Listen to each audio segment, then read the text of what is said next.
There's a lot of team building options you could be missing out on, and these are the top 5 underrated teams in Genshin Impact.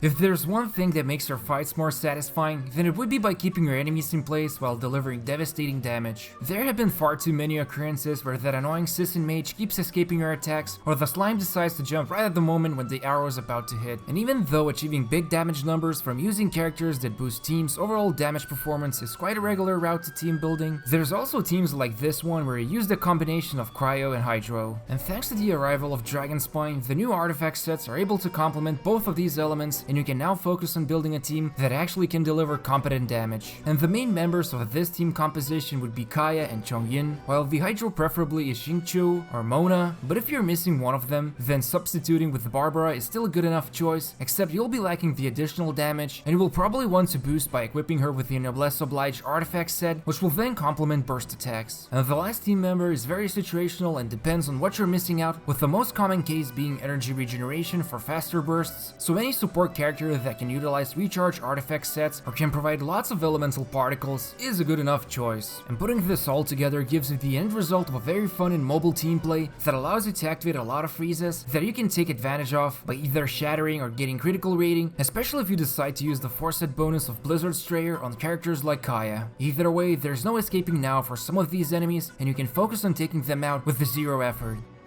A lot of the times, you will hear that for physical damage dealers, they definitely want to get Superconduct involved so that you can significantly decrease the physical resistance of your targets, but sometimes this isn't always the case, and it seems like the combo of Razor and Xingqiu proves to be a very good one, even if electrocharge reaction damage falls off in late game. And this is actually a less popular composition compared to your regular Pyro character, who can have an absolute blast together with Xingqiu's water swords, but in this case, the electrocharge comes as a nice side bonus for Razor, while the damage itself should still be very exciting even if you lose out on a consistent Superconduct. But because the core of the team is focused on physical damage along with supporting Hydro Blades, there's nothing stopping you from adding an actual Cryo character to trigger those Superconducts, except your timing will need to be more coordinated in order to achieve the awesome combo of reduced physical resistance and the onslaught of incoming attacks mixed with Hydro Swords. And this is pretty much a flexible team that only relies on 2 characters, and you're free to experiment with the rest, since there's always the looming problem of having the right artifacts or weapons, and improvising the remainder of your team can bring good results while still staying focused on the awesome core damage you can achieve. In fact, you can even replace the physical damage dealer and introduce Child into the mix if you have him, for double the goodness of Hydro attacks. Also, if you're interested to discover more or less popular team compositions that are working really well, make sure to follow us on Twitter, link in the description.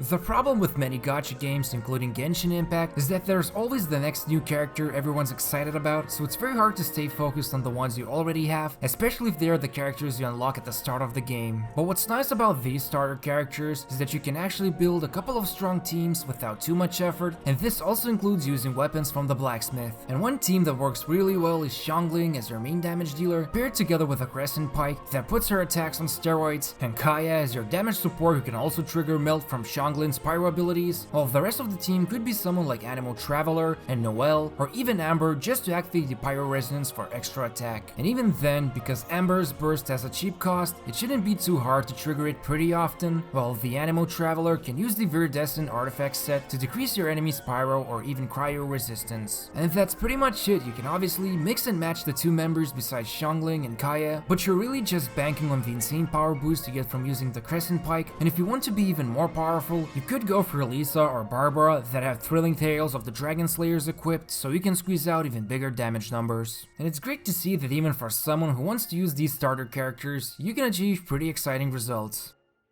There doesn't seem to be a lot of love to be found when it comes to utilizing the Retracing Bolide artifact set that can single-handedly define the whole team composition for you. And what's interesting about it, since the arrival of new characters like Albedo and Zhongli, players have been busy obtaining the more popular set, which is the Archaic Petra, but because of the random nature of how good an artifact can be, it's possible that you could have very powerful pieces of Retracing Bolide just sitting in your backpack. And that's the thing about this set. Not only is it misunderstood quite commonly, but it also requires you to have a shield in order to make use of it, and without it, it's the same thing as having no set bonuses on your character at all. And yet, there's a remedy to this situation thanks to characters like Xinyan or Diona that provide a shield and who can now be obtained from the regular wishing, not to mention any Geo teammate that also activate crystallization reactions. And keep in mind, this bonus only applies to the character that has the artifact set, not to your whole team, and this is partially why players tend to stick with more reliable sets, but as mentioned before, this is a team recommendation based on the fact if you actually have very good pieces of Balai just sitting there and waiting to be utilized for greater good. And you can even use this set on more than one character as long as you can consistently produce shields either from the Geo reaction or the character's abilities. This is truly a very experimental and interesting set to play with, especially now that we have Ganyu, who works so well together with Albedo if using her as your main damage dealer, picking up one of the crystals from the ground while she has the Balite equipped, and sniping your enemies from a safe distance can provide an amazing damage boost, and this could be the perfect alternative compared to how hard it is to obtain good pieces of the Wanderer's Troop. And while on the same topic, for someone like Ganyu, even the Hydro set can work well, even if she loses out on the 2 set bonus. So it seems to be that we are starting to see a lot of flexible character builds, and sets like the Retracing Bolide will only become more relevant and have an important role in team building.